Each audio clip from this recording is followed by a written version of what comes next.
This episode is sponsored by Deeper Devotions. It is a workshop that we put on at Saddleback Church on how to help you grow and develop a deeper and more meaningful quiet time. Our next workshop of Deeper Devotions is coming up June 2nd at our Rancho Capistrano campus. So you can go to saddleback.com/Deeper Devotions, register for this event. It's from 9 a.m. to 4 p.m. We would love to see you there. It talks about how to have a quiet time, talks about how to go deeper in your prayer life. It'll be a great day. I will be there. I'd love to meet you. Doug will not be there, but I will be there. I'd love to meet you. That sounds good. And since I'm here, I might as well say something. That link will also be in the show notes. So if you can't remember saddleback.com/Deeper Devotions, just go on down, click the link, and you can get there right away. Hope to see you Saturday, June 2nd.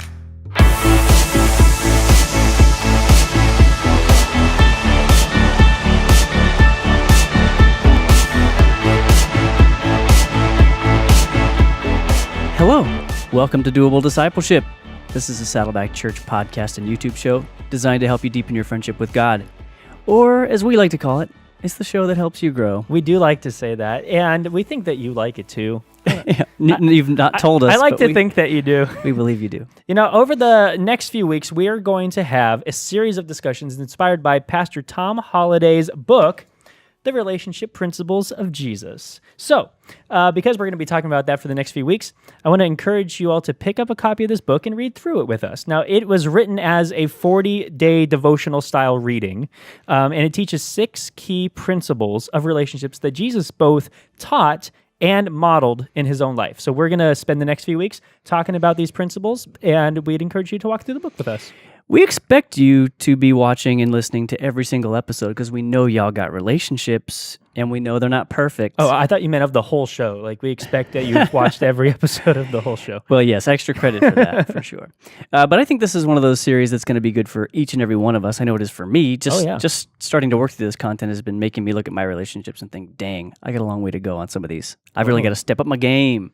And this is going to help us do that. So today we're talking about what kind of comes down to the first week of daily devotionals in the book. And the big topic is that nothing is more important than relationships. That's really the key idea for today. And if we look at Pastor Tom's book, we dig into the theme verse for that week. It's Mark 12, 29 through 31, which is the discussion on the Great Commandment. And Jesus is responding to some who have asked him the question, what is the greatest or most important commandment? And he says this, Jesus replied, the most important commandment is this, listen, O Israel, the Lord our God is the one and only Lord, and you must love the Lord your God with all your heart, all your soul, all your mind, and all your strength. Go back to our earliest episodes of Doable Discipleship if you want to hear us dig into those in greater detail. In great detail. Yeah. And then he goes on, the second command is equally important. Love your neighbor as yourself. No other commandment is greater than these. So really, really big, boiled down commands there. He takes everything that is written in the scriptures and brings it down to these 2 main points. And the 2 commands that Jesus lists as most important are actually relational commands. It really just comes down to relationship. Loving God, loving other people. That's what he brings it all down to. And I think this is really interesting because he doesn't make it about obeying a set of rules and regulations. He makes it all about relationship. That's ultimately what all of reality boils down to. And I think even if you go back and look at the 10 Commandments from the Old Testament, is you can look at those through the prism of relationships. What those boil down to is loving God properly and loving others properly. Yeah, Jesus is showing us that the root that underlies all the commands of the Bible are all that is the root of every single command that is given, is these 2 commands, love God, love others. Yeah. So that's going to be kind of the crux for this whole talk on the relationship principles. It's all about loving God and loving others, and then how do we do that well? So the question is, if nothing is more important than relationships, right? How do we know? How do we know that's the case, right? Yeah. And so we have a couple points on this of how we know that nothing is more important than relationships. First, God is relational in nature. He is relational by nature, right? And we talked about this extensively in episode 43. So I encourage you to go back and check that one out. That was called "Is God a Person?" Mm-hmm. And so we talked a bit about how God exists as a trinity, right? He is a single being, but he exists in three persons: Father, Son, and Holy Spirit. And Father, Son, Holy Spirit are eternally joined in perfect loving union, and it is that relationship that forms the basis for reality. Everything else that flows from God's creation exists in a relationship because God exists in a relationship. Yeah. And it's so obviously nothing is more important than a relationship because that is God's nature. Yeah. So that's a huge idea to tackle, and it's important to understand that if you're going to get the crux of why this is important. Yeah. There's this great quote from Tim Keller. You may have heard of him, smart dude. He wrote this book called A Reason for God, and in it he says, ultimate reality is a community of persons who know and love one another. That is what the universe, God, history, and life is all about. Yeah. Yeah. What Tim is getting at there is that the entire created world, reality as we know it, is all an outcropping of God's relational nature. Yeah. That it is an overflow of God's loving essence, right? So God exists as three persons. They are constantly joined in this loving relationship, and it's our best understanding of why God created in the first place is that he desired to extend that loving goodness to creatures other than himself, which takes us to number 2, which is that God made a relational world. So not only is God relational by nature, but he also reflected his relational nature in the things that he's made.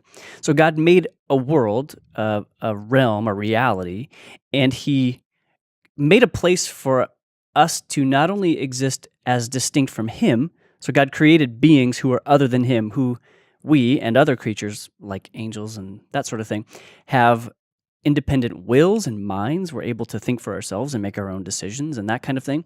But we're also distinct from one another, that we are separate. There is a Jason, there is a Doug, and that's in creating this realm or this world that we have this sort of the sense of otherness between each other, and it creates limitation and it creates separation, which actually allows us to relate to each other as separate entities entirely, which I know is kind of heady, but without this created realm or something at least like it, there would be no way to tell the difference between you and me if we were just sort of disembodied minds. That this creation gives us like a common platform or a common medium for us to connect with each other on, so we can communicate, we can understand one another, we can even influence each other in the things that we do, and in that way, we kind of God has kind of mimicked the Trinity in human relationships that he's created. That we're connected, but we're also distinct from one another and able to relate with one another. Yeah, and there's so many places in Scripture alone that hark on the importance of relationship, hark on the importance of not being alone, but being with others. You can go all the way back to the Garden of Eden, which we've talked about a lot on this show. Totally, it's not and then you for can man look to be at alone. Noah's Ark and bringing the animals 2 by 2, and then you can look at just all these different stories about the importance of relationships and how relationships were handled. And it's just such a theme that's just it's all throughout Scripture. Yeah. So obviously it's important. Yeah. It's everything. It's what everything comes down to. Exactly. So that's our point. Yeah. So then we bring up, okay, so what's the problem? What's the problem with relationships? Why can they be hard? First of all, I think we can stop there and give that a moment of pause too. And I think I think part of what's going to set up this entire series of discussions is that relationships are so important, but they are so difficult because of who we are, because of our fallenness, because we sin. Yeah. And we carry that brokenness into every single relationship that we have. And having a relationship is one thing, but having a healthy, flourishing, God-honoring relationship with anybody, with God included, is extremely difficult. Yeah, and that's why a book like this is so work. important. It takes intention. That's a word that I love. Yeah. And a word that we talk about a lot in the retreat ministry. So I'll give props to the retreat ministry. Is this word intention? It's about putting our focus and saying, okay, I'm going to, be intentional. I'm going to make time for and give a priority to this relationship. Yeah. Whether it's with a spouse, a child, a loved one. God, like all of these people in our lives, it requires some kind of intentionality in how we go about relationship. Yeah. And that'll come through the 6 principles that we talk about. Right. as we deal with this. But as we mentioned, that there is a problem because relationships are hard, and we often give into the attraction of lesser things, as Pastor Tom writes in the book. Yeah. So I'm going to read from Tom's book, The Relationship Principles of Jesus, and we're going to hear what does Tom say about this, about the attraction of lesser things. He says, place the highest value on relationships, not on money, but on relationships, first with God and then with others.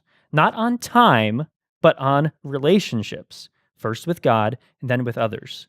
Not on things, but on relationships, first with God and then with others. Not on your work, but on relationships, first with God and then with others. Yeah, I know that, you may be thinking. Of course you do. We all know this. The problem we have with evaluating relationships is not in the knowing, but in the doing. Yeah. It's a pretty common theme that we can all kind of recognize. And maybe you clicked on this episode and you're like, relationships, yeah, okay. I can, I know. Yeah, they're important. It's important. So what? Yeah. What do you want to talk about it for? Yeah. So, but it's in the doing. It's kind of in the practicality of it. This show is called Doable Discipleship. So that's what we're going to be talking about, is some ways that we're taught and modeled by Jesus and how we do our relationships, how we live out our relationships. Yeah. That quote was on page 29 of Tom's book as well, if you didn't catch that. So if you are following along, if you've somehow it's the very first got the book already as you start out good this job. series, hey, good for you. So let's talk about some key perspectives. These are some things that Tom teaches in his book, some clear principles that will help us to prioritize relationships. The first one is to recognize that relationships are more important than money, as we were just reading in the book there. In Matthew chapter 6, Jesus tells us that we cannot serve two masters. And there's this whole discussion that he has with his disciples about the inability to serve two masters. And on this topic of money, how you cannot serve both God and money, Jesus interestingly and critically uses the word cannot rather than should not or ought not or best not to try, or it's very important that you don't. He said you cannot serve two masters. And this is important because he's not saying that if you try, it'll be hard, but you might be able to figure it out. He's saying that that's not possible. Yeah. Because in his words, you will love one and hate the other. And so when it comes to our relationship with money and then our relationships with others, we have to prioritize one or the other. We cannot serve both equally. Inevitably, our relationship with God or our relationships with others will suffer if we try to make money our top priority. And a lot of us, I think, want to believe that money is not our priority. But I think when we, as you were just talking about, when it comes down to what we actually do, we actually find that the majority of our time might be getting eaten up by the pursuit of money and things and that sort of stuff. And we're going to talk about other facets of that in just a couple minutes. But I've seen that even in my own life. A couple of years ago, I started getting back into the hobby of photography, and I really enjoy photography. Loved it. You're very good at it, Doug. Well, thank you. You're welcome. Tip of the hat to you. And so it was a hobby that I was into in college, and then over time I got out of it because I just got busy and got into ministry full time, and I got married and all this stuff, and so life just gets busy. Well, I kind of started getting back into it a couple of years ago, and then people started coming to me and saying, "Hey, will you take pictures for us?" And so it kind of just evolved into a little side business that I did that I enjoyed. But after a while, I felt myself getting sucked into this desire to leverage that and to earn more and to do all this stuff. Of course, in addition to serving in ministry and trying to remain faithful to God's primary call in my life as a pastor, and of course, first and foremost as a husband and as a dad and a follower of Jesus. And I quickly started realizing that I was falling into a trap with the photography business. And really at the end of this past year, I kind of had a wake-up moment where I was like, this is taking too much. I have started to serve this as a master rather than leveraging it as a tool to create extra income and that kind of stuff. It started actually kind of owning more of me, heart and soul and time and stuff than it ever should have. Sure. And so I've decided to carve that back big time because I felt like what I was losing in order to gain that extra income was not worth the loss. Time away from my family. I mean, I would go out and do all these shoots, do like a couple of them a week, and then I'd be editing photos in the evenings and stuff. So I'm like hanging out with the kids, put them to bed, jumping on. There's doing photography. People don't realize. They think, you just point the camera and then like you're done. The pictures right? just come out of the camera, right? Yeah, it's like Polaroid. There you go. There's your photo. Anyway, and it became it went almost to a debilitating place, and I've had to kind of recalibrate that. So I still do it, but I've decided, okay, these are going to be the boundaries for this in my life, and I can't let that overstep its boundaries, or else it starts taking something priceless away from me. You may lose something priceless in your pursuit of something that is very finite, and in the end, not really that valuable. And oddly for me, I was like, oh, this will enable some things for our family, and that'll be a cool thing. But then I kind of found out it was actually the opposite. It was taking more than it was giving. Yeah, that's a good point. I'm sure that if you're watching or listening, have a story that's it might resonate with what Doug was just talking about. It's such a common thing, as we know, it's a feeling of either I want more or I need more, or oh, this is cool, like I can devote more of my time to this. It's keeping in mind that your time is a limited resource, right? As Pastor Rick always likes to say, is you only have 168 hours in the week. So if you're devoting more time for this reason, it means that you are taking time away from something else, whether it's your family, or if not your family, there might be your sleep, and that might be detrimental to your health. Sure. All sorts of things. And what I would say too is that sometimes it can begin as something that is good and motivated from a good place. Totally. For parents out there, for example, part of what you have in mind when you're setting out to earn money is you want to enable good things you want to make possible good things for your family. Like, oh, this will let us go on like a nicer vacation, or you're thinking this will help me to gain something for my family, and that's a good thing. And so it may start in a very good and pure place, but I think what we have to watch out for is that there is some creeping that can happen over time, where a little bit turns into a little more, turns into a lot, turns into too much. Snowball effect, and you wind up down kind of a rabbit hole that you never anticipated. Tom has a quote on page 33 of his book that I'll read here, which is really good. It says, if you hold on to competing values, one will always overwhelm the other. So if you try to hold relationships with whoever, God or your spouse, or with friends or whatever, kids, and hold them in balance with something like the pursuit of money, you will typically find that the balance is almost impossible to maintain. Like, there's going to be a tipping one way or the other. So you have to decide which way you're going to tip it. So am I going to push the pendulum toward family, or I'm going to push it toward money, and recognize that there will be a loss that comes from that. That's such a great point, because oftentimes our good intentions don't start out like, "Hey, I'm at this point, I'm going to see my family a lot less." It's usually like, "Oh, my good intentions start slow, and then it builds and builds and builds," like you're talking about. And it's something a lot of times you don't even realize until one day your spouse goes, "Hey, you've missed dinner 4 times this week," Yeah. I was like, I didn't even realize it. Yeah. So just because you don't see it doesn't mean that your loved ones don't. Or, did I say that right? Yeah. Okay. You sure did. I got confused in my head with my do's and don'ts. Our second key perspective we want to make sure to hit on is that relationships are more important than tasks. We live in an accomplishment-oriented world. Maybe you've realized that. Yeah. And we often use our achievements to justify our existence, right?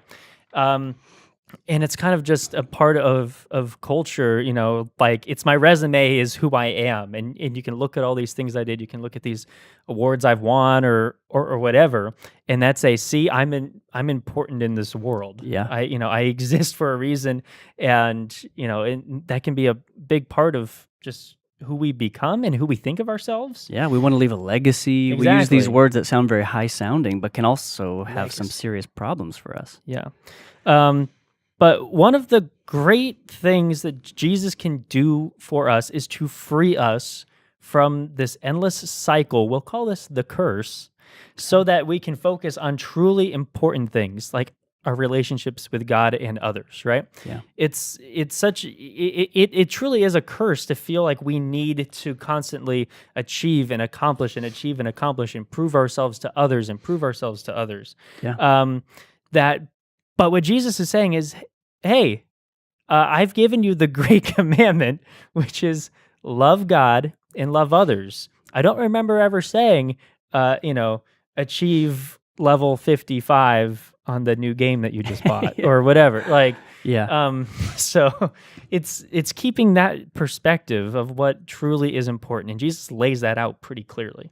And it truly does hark back to the curse of Adam. I mean, what essentially happened in that moment is that there was a breaking that happened inside the spirit of the human being that said, from here on, I will always feel as though happiness and the sensation of enough will always be just out of reach. Mm-hmm. It'll always, now it won't be out of reach necessarily, but it'll always feel like it's just over the horizon. Mm-hmm. And God essentially says that from this point on, it will only be with great difficulty that you scrape out a living, right? And so we have this, but I think the curse is actually, as much as it was exterior, where God said the earth is literally not going to produce its fruit for you as easily as before, there's also, I think, an internal element to the curse, where we have this sensation that we must be doing all the time, and we try to fill a hole that is unfillable, at least that is unfillable by our own doing, right? It can only be filled by a relationship with Christ, which is a restoring of what was lost in the first place. And I think we sometimes think of like, oh, that moment with Adam and Eve is so far in the past, but it still jumps up and bites us day after day in the little decisions that we make. Yeah, it may feel far away, but it's not as far as you feel because I'm here. We have, hey, remember this? There's a great quote from Tom on page 37 of the book. It says, God doesn't demand of me that I accomplish great things. He does demand of me that I strive for excellence in my relationships. Yeah. Right. And another point kind of that's on this is that Jesus constantly allowed interruptions, right? In fact, many of his most powerful encounters with people were seemingly unplanned. Take the guy coming down the roof on a mat as Jesus was teaching. Yeah. What was it, last week before we talked about that? That's right, we did. I forgot about that. Yeah. That was a definite interruption. Yeah, like, he's imagine like, something like you're teaching class 201 and someone like zzz, comes down from the ceiling right in front You're of you. like, this is different.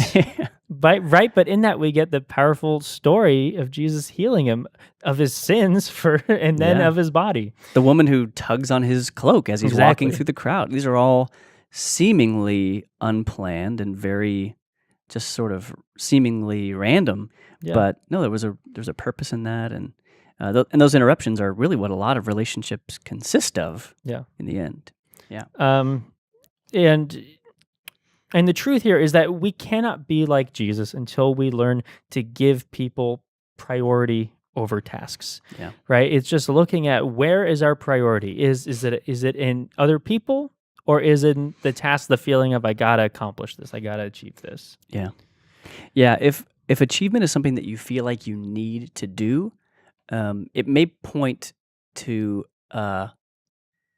that vestigial curse that's in you, that thing that's hanging on from the distant past. Curse. Yeah. Hey. Yeah. We get vestigial organs and stuff like that. We can't let that have all the fun. I just thought use of the word vestigial was fun in the show. Look it up. Always learning something on the show. But yeah, that sense of need, like that feeling like you're not right or you're not worth your own existence if you don't achieve something, is not a feeling that comes from God. Yeah, and I would add to that too, the feeling that other people aren't worth your time does not come from God, which is what we just had. You just got him there, pal. Which is what we were just talking about with interruptions, right? If you feel like, oh, I can't be interrupted because what I'm doing is more important than who you are. Yeah, that's not rooted in God's relationship principles. You're absolutely right. Well, shall we talk about some doables? That is the title of the show. First, I will reiterate what we said earlier. That is, you should pick up Pastor Tom's book, which Jason is holding so beautifully, The Relationship Principles of Jesus. It is a great one. In fact, this is its 10th anniversary year, right? I forgot about that. It is. Yeah, so this is almost a celebration of Tom's great, great book. It's super, super practical. As we said, we're going to be covering one principle per week on the show over the next, this week and then plus 5 more, 6 weeks total. You can find it on saddleback.com/books. Just go there and click on the Relationships tab, and then there's a link there. You can go off and buy that, or you can find it on Amazon yourself or whatever you like to do, but pick up the book. Or in the bookstore on the Lake Forest campus on the weekend. Yes, of course. You can also do that. So check that out so you can follow along with us. We're only going to be skimming the surface of this book. It's really just a tease. We're going to be drawing out some of the just good bits of like nourishing, good relationship building principles out of this, but there is a world of content here that we're not going to be able to get into on the show. So let this just be sort of a taster for you to to help you it's hunger the for appetizer, more. It's if the you appetizer. will. Yes, The hors d'oeuvre. Yes, thanks. I was dying there. So pick that up. Second, here's one that you can begin doing right away. You don't have to buy the book to do this or anything like that. One that you can just begin doing. I would encourage you, and I got to do this, man. I got to do this week. Pause for relationships this week. And what I mean by that is, in the next 24 hours, you are going to get an interruption. You'll be in the middle of something, and a relationship will bust in on you, and there will be a decision moment where you can either half-heartedly or dismissively or uninterestedly kind of brush that person aside or get back to what you're doing as quickly as possible, or if you're a real scoundrel, just ignore that person entirely. You're going to have a moment, whether it's Get off my lawn. Go on and get. It might be a coworker who shows up and, just has something on their mind and wants to chat. It could be a call from your mom. It could be your kids. Could be... Don't ignore the call from your mom. Yeah, come on. We just had Mother's Day. Has it worn off already? It's just been what's it been now? About a month by the time this goes out? Yeah. Anyway, so you're going to get an interruption. Might be your spouse. Could be anybody. It's going to happen. Here's what I want you to do. Follow this simple 3-step plan. We talk about doable. This is doable. I want you to turn your body toward that person first. I'd like you to make direct eye contact, as I'm doing with you now if you're watching on YouTube. And imagine that I'm doing it if you're listening to the podcast. And then listen intently. That's it.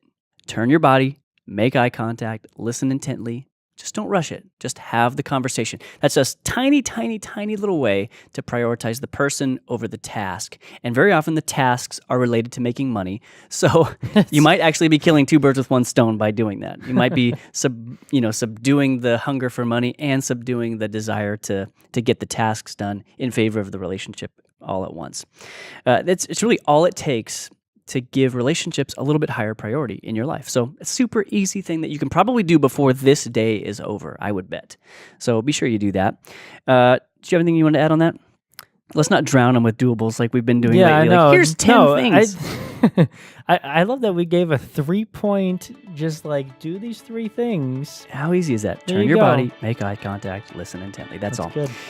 Guys, girls, thanks for watching. Thanks for listening. We look forward to carrying forward with you on the relationship principles of Jesus next week.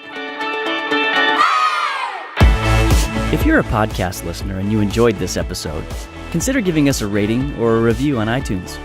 If you do, you'll help other people find us in the future. And if you're thinking, hey, listening's great, but is there a way I can watch these episodes? Yeah, there is. Subscribe to the Saddleback Church YouTube channel for video versions of these conversations, plus lots of other video content. And if you're already watching us on YouTube, subscribe to the podcast so you can listen in the car or wherever else you go. Lastly, you can always get in touch with us by emailing maturity@saddleback.com. Send us your thoughts, send us your questions, your Bible questions, your life questions, whatever. Who knows? Your question just might inspire an upcoming episode. Thanks again for tuning into Doable Discipleship. I'm Doug Jones, and I hope you'll join us again next week.